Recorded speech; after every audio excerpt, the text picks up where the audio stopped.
नमस्कार, मैं हूं शम्स ताहिर खान और आप देख रहे हैं वारदात। ईरान और इजराइल आमने सामने हैं। दोनों ही एक दूसरे को जंग की धमकी दे रहे हैं, पर सवाल यह है कि आखिर इसकी शुरुआत लेबनान से कैसे हुई, लेबनान जंग का मैदान कैसे बन गया, और उससे भी बड़ा सवाल ये कि हिजबुल्लाह ने लेबनान में अपनी पैठ कैसे बनाई। तो पेश है लेबनान के जन्म से लेकर लेबनान के जंग का मैदान बनने तक की पूरी कहानी। जुमे का दिन था और जुमे की नमाज का वक्त। अमूमन जुमे की नमाज से पहले हर मस्जिद में इमाम खुतबा देते हैं। खुतबा यानी दीन और दुनिया से जुड़ी बातें। ये सेंट्रल तेहरान की ग्रैंड मुसल्ला मस्जिद है, ईरान की राजधानी तेहरान की सबसे बड़ी मस्जिद। इस मस्जिद और मस्जिद के आसपास दूर दूर तक लोगों का जन सैलाब उमड़ा पड़ा था। वजह यह थी कि ईरान के supreme leader Ayatollah Ali Khamenei 5 साल बाद पहली बार जुमे की नमाज से पहले खुतबा देने वाले थे, और इस खुतबे के साथ ही वो ईरान और दुनिया के सामने आने वाले थे। ये इसलिए अहम था क्योंकि हिजबुल्लाह चीफ हसन नसरल्लाह की लेबनान में इजरायली हमले में मौत के बाद ये दावा किया जा रहा था कि आयतुल्लाह खामेनी को ईरान के अंदर ही किसी खुफिया जगह पर शिफ्ट कर दिया गया है। ऐसा इसलिए क्योंकि वो भी इजरायली हमले का निशाना बन सकते हैं। लेकिन इन दावों को गलत साबित करते हुए आयतुल्लाह खामेनी ने गुरुवार को ही ऐलान कर दिया था कि जुमे की नमाज से पहले वो ईरान की आवाम से मुखातिब होंगे। معنای این حرف اینه که ملت فلسطین حق دارد در مقابل دشمنی. मेरे भाई हसन नसरल्लाह मेरे लिए गर्व का स्रोत थे। वो इस्लामी दुनिया की एक मशहूर शख्सियत थे। वो लेबनान के चमकदार रत्न और मुस्लिम दुनिया की ताकतवर आवाज थे। सैयद हसन नसरल्लाह अब शारीरिक रूप से हमारे बीच नहीं है, लेकिन उनका रास्ता और उनकी गूंजती आवाज हमारे बीच है और हमेशा रहेगी। जल्दबाजी नहीं करेंगे, लेकिन रुकेंगे नहीं। जो मुमकिन होगा वो हम करेंगे। जरूरत हुई तो फिर हमला करेंगे। फौज अपने हिसाब से फैसला लेगी। मुसलमानों को मिलकर रहना होगा। अल्लाह के बताए रास्ते से ना हटें। मुस्लिम साथ रहें तो अल्लाह मेहरबान। दुश्मनों से सावधान रहना होगा। दुश्मन हमें तोड़ना चाहता है। मुस्लिम विरोधी विनाश की राह चल रहे हैं। दुश्मन चाहता है कि मुसलमान एक न हो। ये सिर्फ हमारे नहीं, फिलिस्तीन, यमन सबके दुश्मन हैं। दुश्मन कामयाब हुआ तो मुसलमानों के लिए ठीक नहीं। ईरान से गाजा, यमन, लेबनान तक मुस्लिम एक हो जाएं। आयतुल्लाह खामेनी ने ईरान के जरिए दुनिया को कहा कि फिलिस्तीन और लेबनान के लोगों के लिए ईरान हमेशा खड़ा रहेगा। इजराइल पर मिसाइल दागे जाने की जिम्मेदारी लेते हुए उन्होंने ये भी कहा कि ईरान इजराइल के साथ जरूरत पड़ने पर जंग में किसी भी हद तक जा सकता है।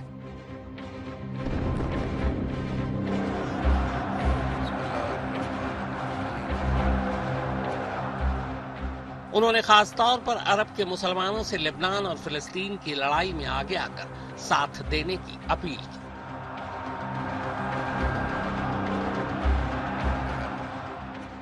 सेंट्रल तेहरान की इस मस्जिद में जिस वक्त आयतुल्लाह खामेनी ये बातें कह रहे थे, उससे कुछ देर बाद ही लेबनान में एक गुप्त जगह पर हिजबुल्लाह चीफ हसन नसरल्लाह को अस्थायी तौर पर दफनाया जा रहा था। पहले हिजबुल्लाह की योजना ये थी कि जुमे की नमाज के बाद नसरल्लाह के जनाजे को सार्वजनिक तौर पर कब्रिस्तान ले जाकर दफनाया जाएगा। लेकिन फिर खबर मिली कि इजराइल नसरल्लाह के जनाजे पर भी हवाई हमला कर सकता है, क्योंकि उस वक्त ज्यादातर हिजबुल्लाह के लोग ही जनाजे के साथ होंगे। इसीलिए फिलहाल अस्थायी तौर पर नसरुल्लाह को बड़ी खामोशी से किसी खुफिया जगह पर दफना दिया गया है,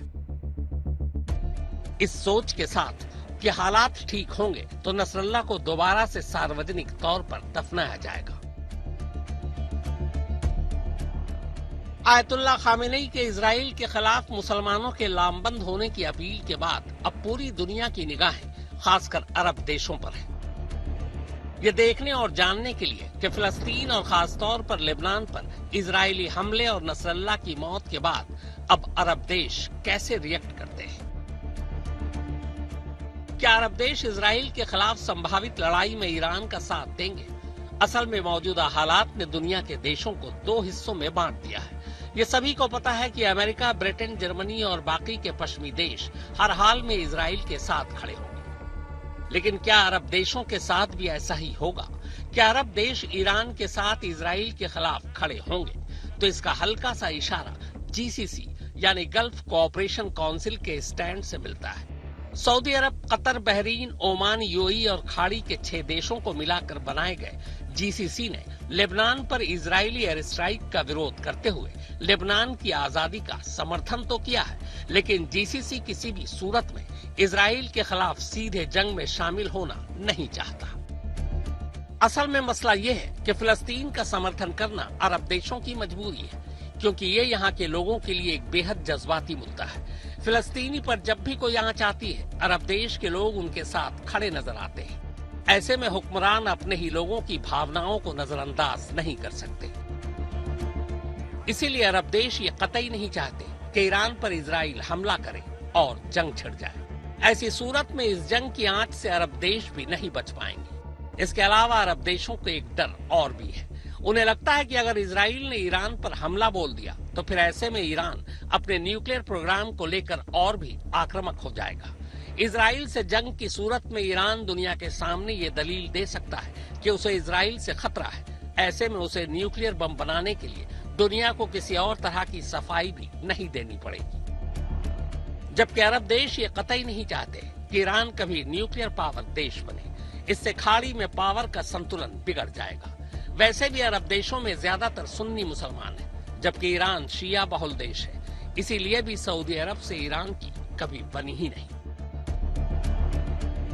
ईरान को लेकर अरब देशों की सोच बेशक अलग हो सकती है, पर सवाल यह है कि जिस लेबनान पर इजराइल पहले पेजर, फिर वॉकी टॉकी और उसके बाद आसमान और फिर अब जमीन पर एक तरह से जंग लड़ रहा है, उस लेबनान के समर्थन में अब तक अरब देश खुलकर सामने क्यों नहीं आ रहे, जबकि लेबनान भी अरब देश का ही एक हिस्सा है।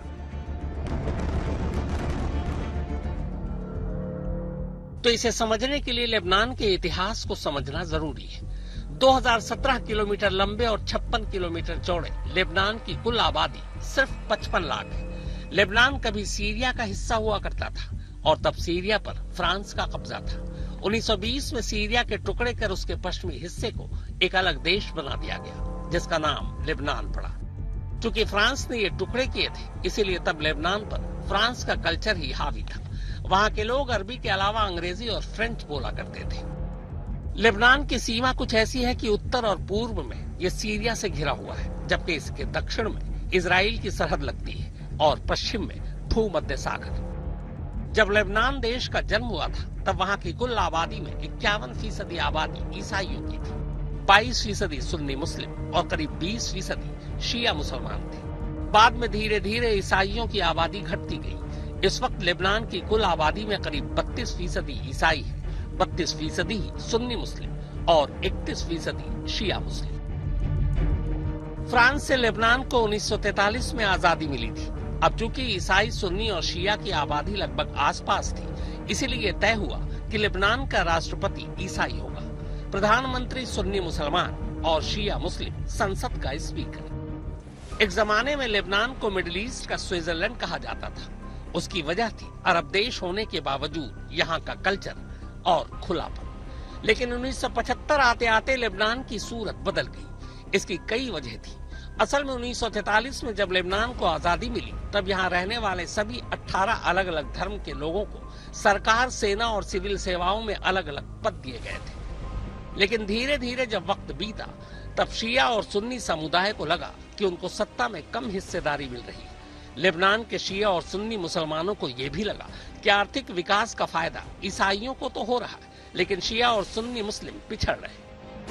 इन सब के बीच तभी इजराइल और फिलिस्तीन के बीच जारी लड़ाई और सीरिया में छिड़े गृह युद्ध के चलते बड़ी तादाद में सुन्नी मुस्लिम सीरिया और फिलिस्तीन से भागकर लेबनान पहुंच गए। इससे लेबनान में अचानक सुन्नी मुसलमानों की आबादी बढ़नी शुरू हो गई। इससे पहली बार लेबनान में गृह युद्ध की नौबत आ गई।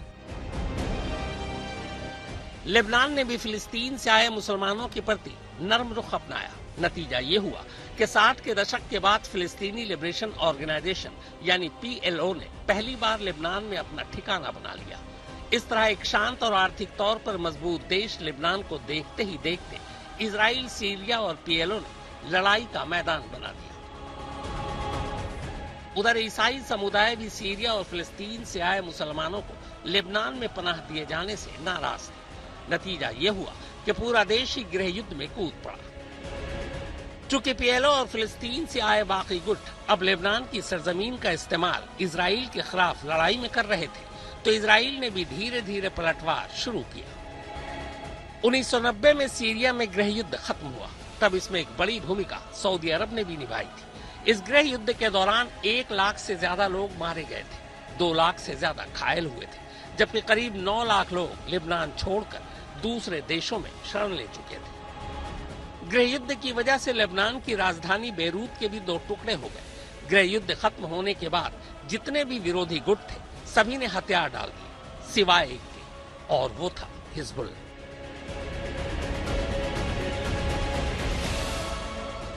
हिजबुल्लाह ने इजराइल से अपनी लड़ाई जारी रखी। लेबनान के शिया मुसलमानों का उसे पूरा समर्थन मिला।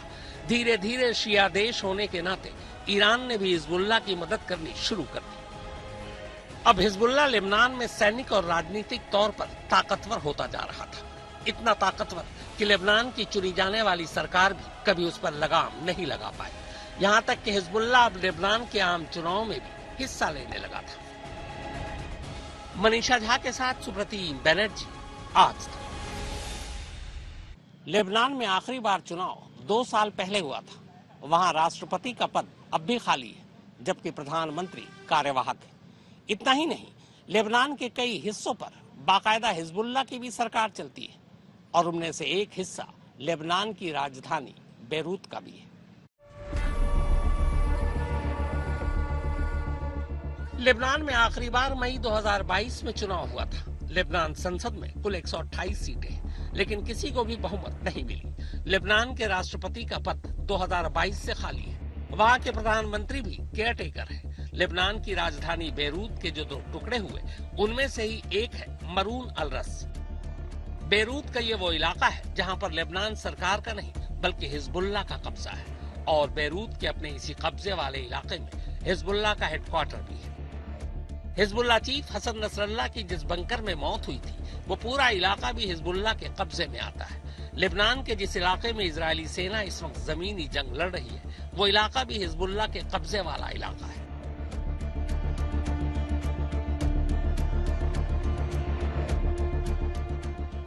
बस यही वजह है कि लेबनान पर इजरायली हमले को लेकर अरब देश खुलकर नहीं बोल रहे, क्योंकि उनकी नजर में इजराइल का ये हमला लेबनान या लेबनान के लोगों पर नहीं बल्कि हिजबुल्लाह के कब्जे वाले लेबनान पर है। मनीषा झा के साथ सुप्रतीम बनर्जी, आज तक। तो वारदात में फिलहाल इतना ही, मगर देश और दुनिया की बाकी खबरों के लिए आप देखते रहिए आज तक।